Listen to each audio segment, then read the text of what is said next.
The moment I discovered their messages, I knew 10 years of my marriage had been carefully crafted lies. My name is Damian Briggs, and I'm 33 years old. Each morning, I wake up in the guest room of the house I built, surrounded by documented evidence of my wife Camilla's decade-long affair with her colleague Wes Bailey. My lawyer, Paige Miller, keeps the growing case file organized in her office downtown, while I maintain copies of every secret hotel receipt and hidden bank transfer. The old tablet sits in a locked drawer, its screen forever frozen on conversations where they laughed about deceiving me. My hands used to shake when I read their messages, but now they're steady as I build the case that will strip away everything they thought they could steal. I won't let rage consume me. I'll let justice speak louder than any shouts ever could. Before I go any further, let me know in the comments where in the world you are watching from, and make sure to subscribe, because tomorrow I will share a story you don't want to miss. But let me start from the beginning. I'd meant to donate that old tablet for months. It sat gathering dust in the home office closet, buried under winter coats and spare blankets. Just another forgotten thing in a house full of memories I thought were worth keeping. The charging cable was still coiled neatly. Camilla had always been particular about electronics. I plugged it in, planning to wipe it clean before dropping it at Goodwill. The screen lit up with a soft blue glow. Then came the familiar chime of autosync, and my world cracked apart. Messages flooded in. Hundreds, maybe thousands of them. All between my wife and a contact labeled WB. I knew those initials. Wes Bailey. Her project lead at work. The first message I saw turned my coffee cold. Missing you already. D will never know about last night. My hands didn't shake, not at first. I just kept scrolling, moving backward through time like watching a movie in reverse. Hotel confirmations. Private photos I wish I could unsee. Restaurant receipts from places I'd never been. Money transfers from our joint account labeled as groceries or car repairs that had clearly paid for their secret meetings. You know that moment when your mind tries to reject what your eyes are showing you? When reality shifts and you realize everything you believed was built on quicksand? I sat there for hours, scanning through 10 years of betrayal, 10 years of them laughing about deceiving me. Messages like, "Poor Damien, working doubles again," and "He's so clueless," burned into my brain. Remember how I said my hands didn't shake at first? They started when I found their earliest messages, back when Camilla and I were still planning our wedding. While I was picking out rings, she was picking out hotel rooms with Wes, but I didn't throw the tablet, didn't punch walls or break dishes. Instead, I grabbed my laptop and started working. Downloaded everything, set up folders by year, by event, by type of evidence. Printed hard copies until the ink ran low. Each receipt, each photo, each mocking message got its own label with date and timestamps. The sun set and rose again while I built my case file. Every transfer from our account matched to their meeting dates. Every work conference that never happened. Every girls' night that was really a weekend with him. I labeled it all with the kind of focus that comes when pain turns to purpose. Morning found me at the kitchen table, staring at the evidence box. Steam rose from my coffee cup, untouched. The dishwasher hummed its normal cycle, and outside kids waited for school buses, the world spinning on like nothing had changed. But everything had. I picked up my phone, scrolled to Camilla's name. My thumb hovered over the call button. Part of me wanted to confront her right then, demand answers, make her face what she'd done. But 10 years of lies wouldn't unravel in one heated moment. She'd twist things, make excuses, try to paint herself as the victim. I needed her off balance, unable to spin her story. I hit dial. She answered on the second ring. "Hey," I said, keeping my voice steady. "We need to have a serious talk when you get home from work. Important stuff." Evening settled over the kitchen like a heavy blanket. I'd positioned myself at the table, the tablet centered between two untouched coffee mugs. The front door clicked open at exactly 6:15. Camilla always kept precise time. "What's so important?" She breezed in, dropping her designer bag on the counter. Her heels clicked against the tile floor, the same confident stride I'd watched for years without seeing the truth behind it. "Sit down." I kept my voice level. "We need to talk about this." I slid the tablet toward her, screen already open to a decade of messages. The color drained from her face, then fury flooded in. If you really cared, you'd have seen that years ago. The words hit like a slap. I leaned forward, hands flat on the table. If I really cared? I cared enough to build this house, pay your debts, and give you 10 years of stability while you gave yourself away in hotel rooms. That's not on me. That's on you. Her phone buzzed on the table. Before she could grab it, I snatched it up, found Wes's contact, and hit call. Let's make this a complete conversation. What are you doing? Camilla's voice pitched higher. You have no right. I have every right. I kept the phone to my ear. Wes, come over. Now. We're having a discussion about hotel receipts. 20 minutes later, he strutted in like he owned the place. Designer cologne filled the air, the same scent I'd sometimes caught lingering in my house. He flashed that corporate smile, reaching for my shoulder like we were old friends. Let's be men about this. I stepped back. Men don't lick another man's leftovers. Camilla exploded. How dare you talk about me like that? You're disgusting. You never understood me, never made me feel special. Special? I pulled out bank statements. Was it special when you drained our savings for weekend getaways? When you used our joint account to fund your little romance? It's not that deep. Wes cut in, still trying to control the room. Things happen in marriages. I slapped down photos from their secret email accounts. Things like planning meetups during our anniversary dinner. Like mocking me while I worked doubles to pay off your MBA, Camilla? You're overreacting. She stood, hands shaking. This is exactly why I needed someone who understands me. Understands stealing, lying. I matched her volume but kept my tone steady. Both of you will return every dollar you took and you will be gone by morning. Wes stepped closer, puffing his chest. I held my ground. Touch me, I said quietly, and you leave in handcuffs. He backed off, muttering threats under his breath. The dishwasher hummed in the background, a steady rhythm beneath our harsh words. Camilla's laugh was sharp and bitter. You can't make me leave. This is my house too. We'll see about that. I pulled out my phone, started recording. Now let's go through these hotel charges one by one. This is ridiculous. She grabbed her bag, storming toward the stairs. I'm not going anywhere. You can't force me out. The sound of her heels echoed through the house, followed by a door slamming upstairs. Wes stood awkwardly, his corporate confidence finally cracking. The dishwasher kept humming, marking time in a kitchen that would never be the same. Later that night, I paced the guest room like a caged animal, wearing tracks in the carpet.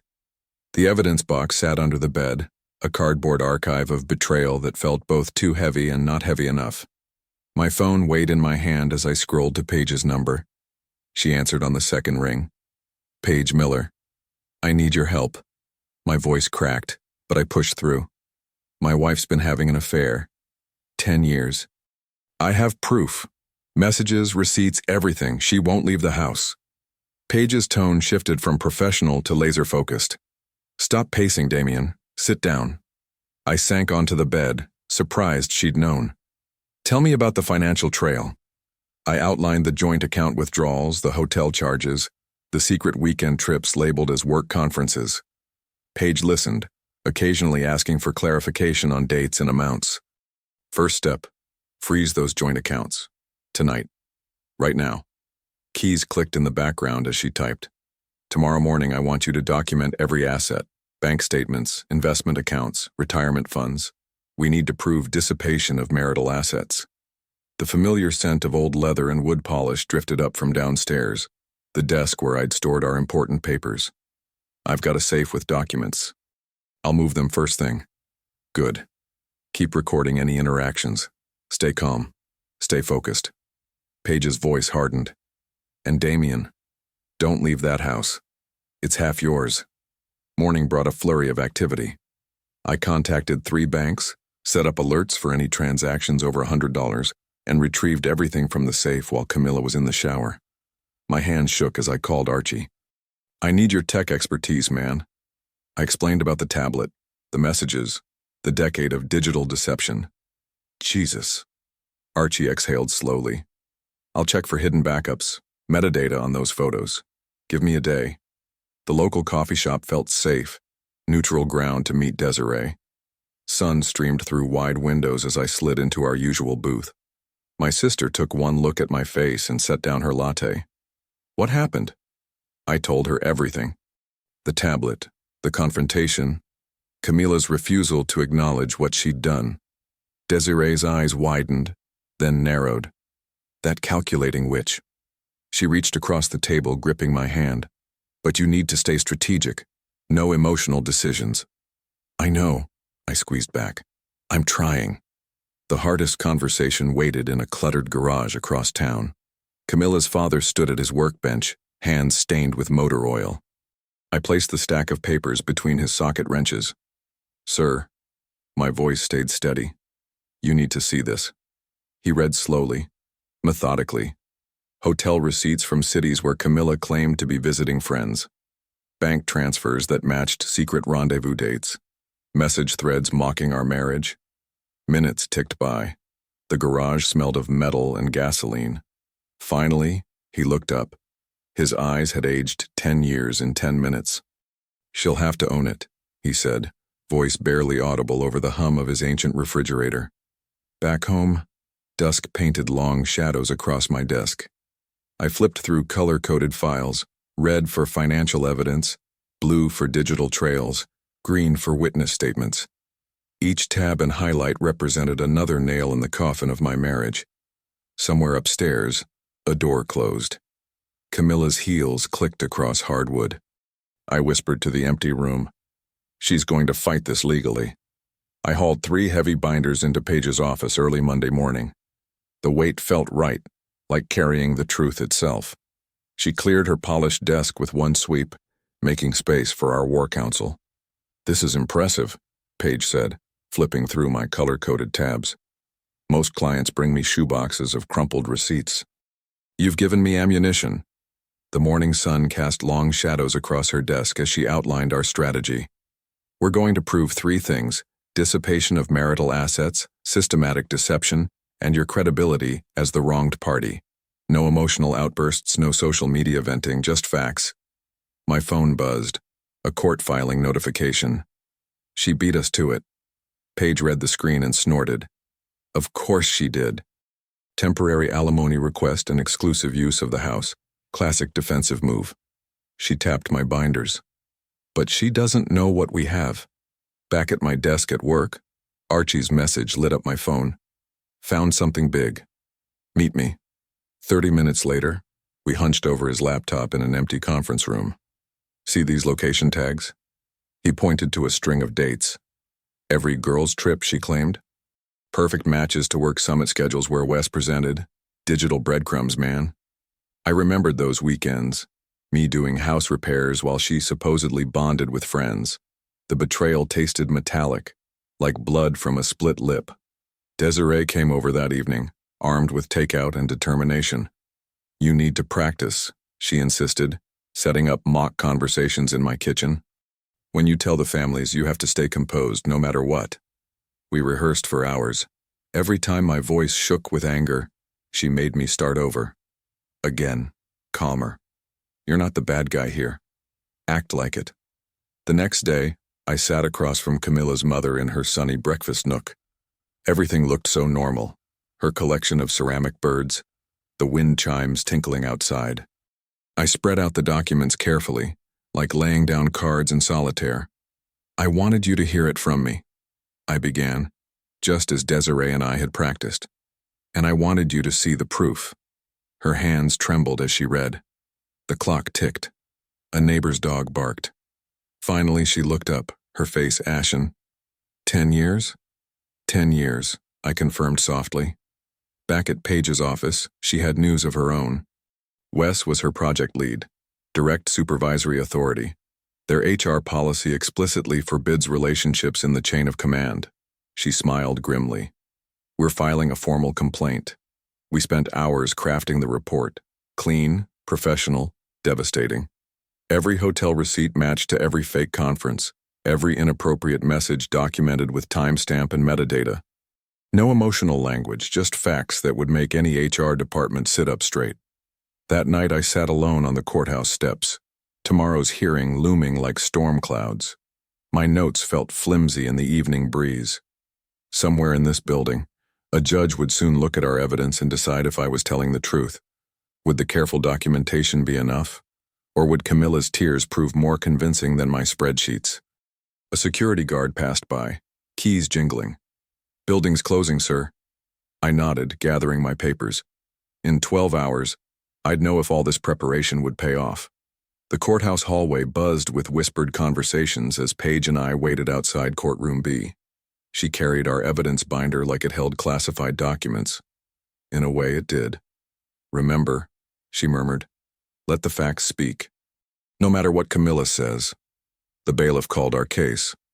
I straightened my tie, took a deep breath, and walked in. Camilla sat at the opposite table, wearing the cream blazer she'd bought for client presentations. Seeing her there, perfectly groomed and composed, made my stomach clench. How many mornings had I watched her put on that same professional mask while hiding a decade of lies? "Your Honor," Paige began, "we have extensive documentation of dissipation of marital assets and systematic deception spanning 10 years. She handed up our binder.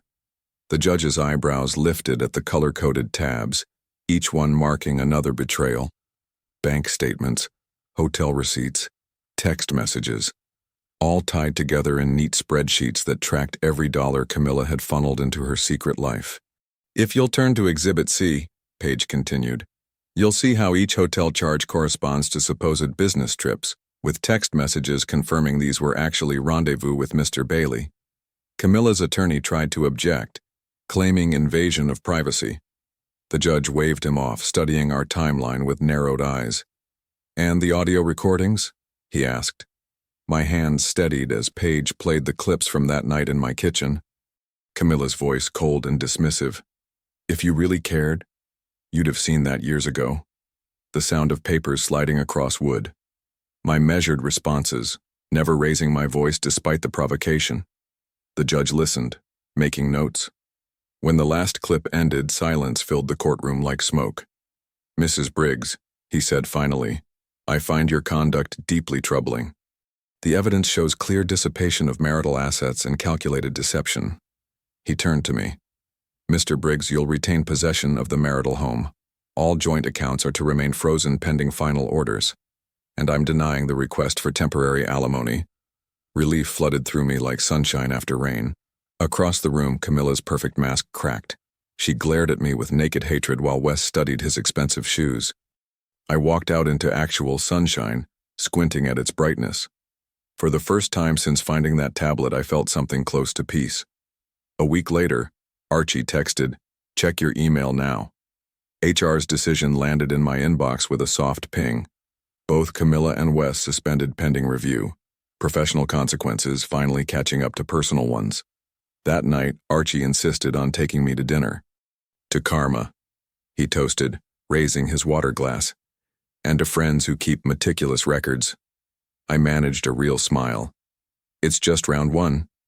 "Yeah, but you want it clean." That night, I slept deeply in my own bed, without replaying text messages in my head or imagining their hotel meetings. But the peace lasted exactly 36 hours. The emergency motion arrived by courier. My hands shook as I read Camilla's claims. Intimidation, threats against Wes, creating a hostile environment. All lies, but lies with legal weight. The temporary restraining order gave me 48 hours to vacate. I packed a bag while my mind raced. 2 days. Banned from my own home because Camilla had weaponized the system against me. Archie's spare room felt like exile. I lay there in the dark, listening to the unfamiliar creaks of his apartment, wondering how many other lies Camilla had stored up like ammunition. I trudged into Paige's office after 2 sleepless nights on Archie's couch, my suit slightly wrinkled from living out of a duffel bag. The temporary restraining order felt like a weight in my pocket. "They won't get away with this," Paige said, sorting through papers on her desk. "The evidentiary hearing will expose these accusations for what they are, desperate lies." I slumped into the chair across from her. What if the judge believes her?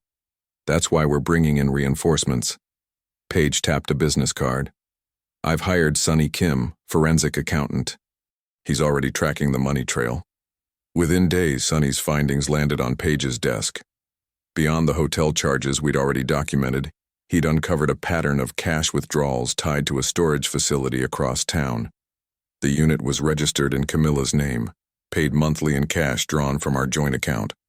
"We need to see what's in there," Paige said. "The rental agreement lists you as an authorized user." The storage facility manager barely glanced at my ID and ownership documents before handing over the access code. The metal door rattled upward, revealing stacked plastic bins and cardboard boxes. My hands trembled as I lifted the first lid. Letters. Dozens of them. Handwritten on expensive stationery. Hotel key cards saved like trophies. Small gifts, cufflinks, watches, tokens of their secret meetings. Each item cataloged the slow death of my marriage while I'd worked overtime, believing in us. In the corner, a leather-bound album caught my eye. The cover read, "Best Years," in Camilla's flowing script. I opened it, and 10 years of betrayal spilled across my lap in glossy 4x6 prints. Stolen moments in hotel rooms. Weekend getaways when I thought she was at conferences. Private jokes and intimate smiles that were never meant for me. The fluorescent lights hummed overhead as I photographed everything methodically. Each letter, each gift, each damning page of that album. My lawyer's training took over. Document, catalog, preserve the chain of evidence. Don't let emotion corrupt the process. Later, I sat in my car in the empty parking lot, that album heavy in my hands. The setting sun painted everything in shades of amber, like old photographs fading. I didn't open it again. Some wounds don't need second looks. The evidentiary hearing came fast. Paige played the kitchen recording, crystal clear through the courtroom speakers. My steady voice. Camilla's cold dismissals. No threats, no intimidation. Just the sound of truth cutting through lies. The judge's face darkened as he listened. "Mrs. Briggs," he said, "this court does not look kindly on false allegations used as tactical weapons. The restraining order is dissolved immediately." Later that week, I watched from my car as Camilla stumbled out of HR's office, mascara streaking her cheeks. The demotion notice shook in her hands. Through the window of another office, I could see Wes collecting his personal items in a cardboard box, security waiting to escort him out. They stood in the parking lot, their polished facades crumbling as reality caught up with them.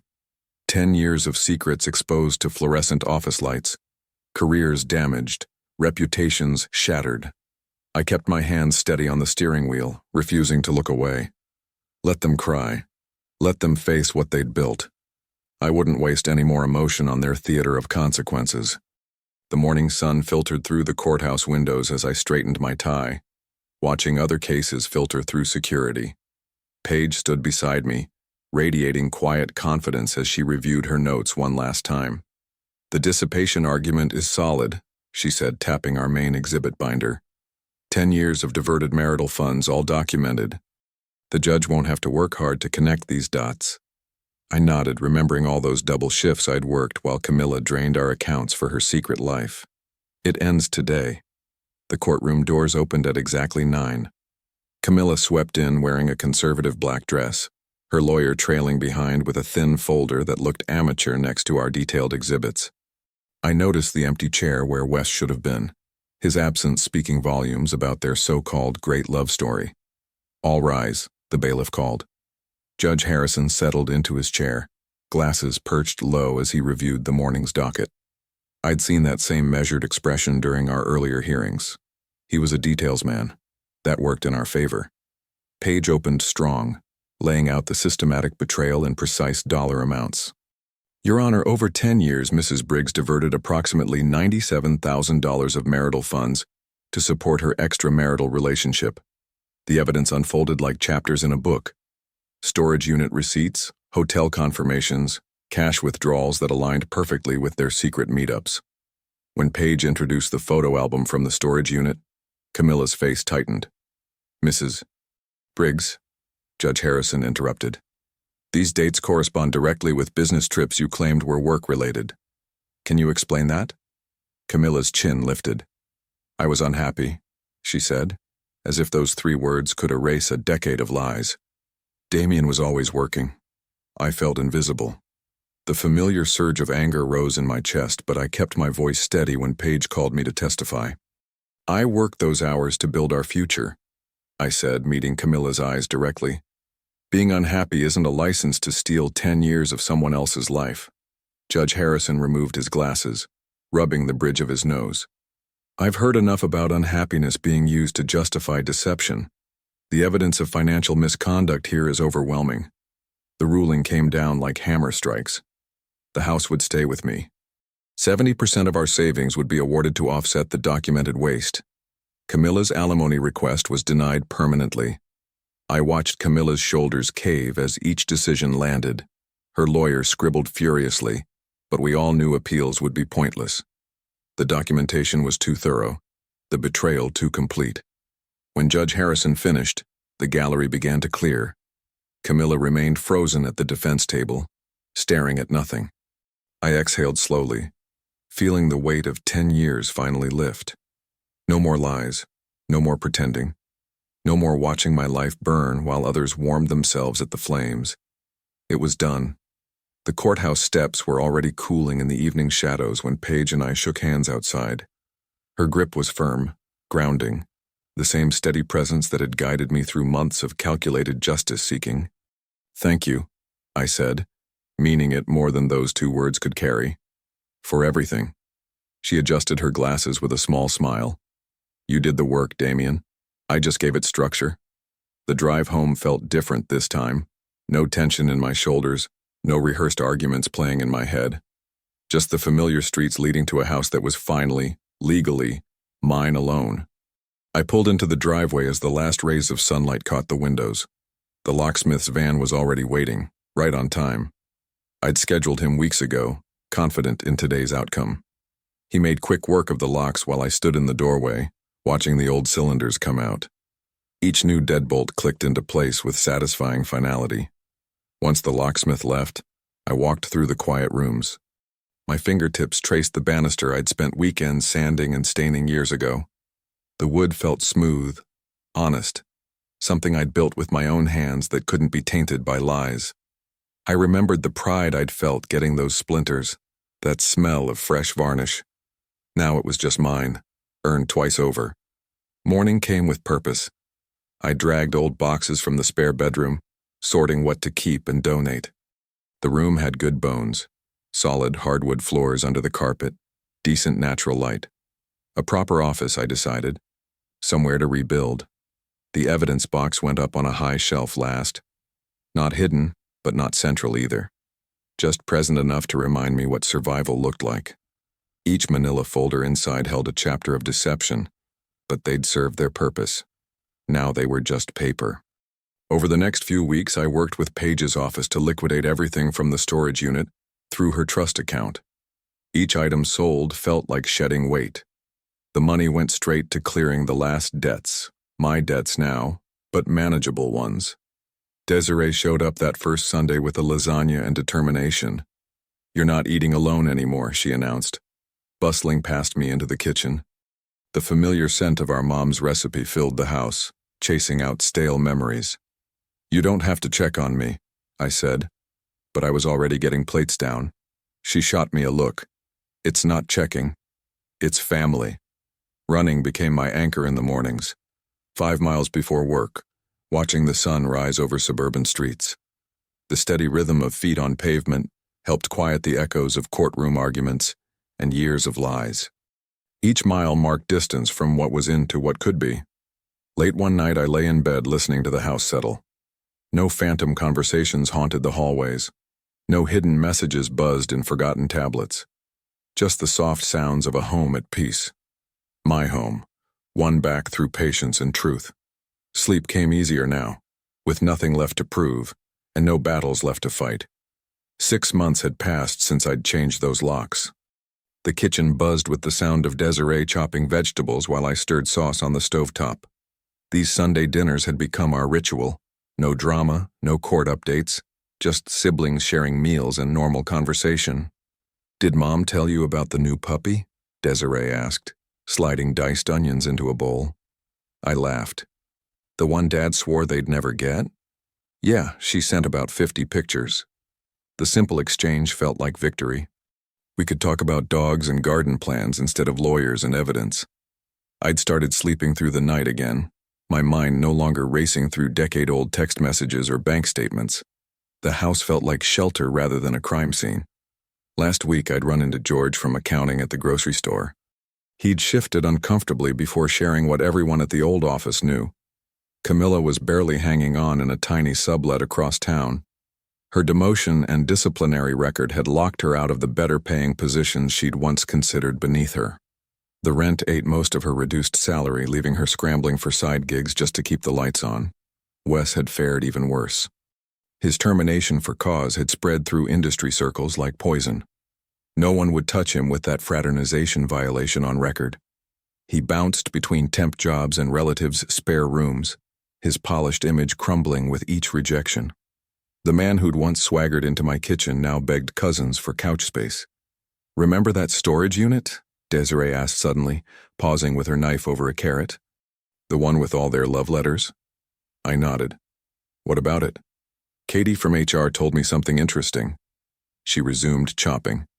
"Apparently their great romance couldn't survive losing everything. They tried staying together after the dust settled, but it turned ugly fast. I wasn't surprised. Their relationship had been built on secrets and stolen moments. Once exposed to reality, to consequences and cramped apartments and ruined reputations, the fantasy shattered. They'd turned on each other, each blaming the other for their downfall. Wes accused Camilla of being careless with evidence. Camilla raged that Wes should have protected her professionally. Their passionate affair died in bitter arguments over who had destroyed whose life. Looking back now, I realize something worth sharing with anyone who's been betrayed like I was. You don't need social media call-outs or dramatic confrontations to get justice. You just need patience, pristine evidence, and the willingness to let consequences do the heavy lifting. I never posted angry rants or leaked their messages. I didn't have to. Their own choices created the wreckage they're living in. The sauce needed stirring. As I moved it off the heat, Desiree bumped my shoulder playfully. "Earth to Damien, where'd you go?" "Just thinking," I said, reaching for plates. "About how different things are now." She smiled. "Better different." She was right. I'd rebuilt my life brick by brick, turning betrayal into foundation. Meanwhile, Camilla and Wes remained trapped in the ruins of what they'd destroyed. Not because I'd sought revenge, but because justice has a way of finding its own level. I believe stories such as this find us for a reason. If this one touches you, please subscribe. I share a new one every day. In the meantime, there are 2 stories on the screen that are even better.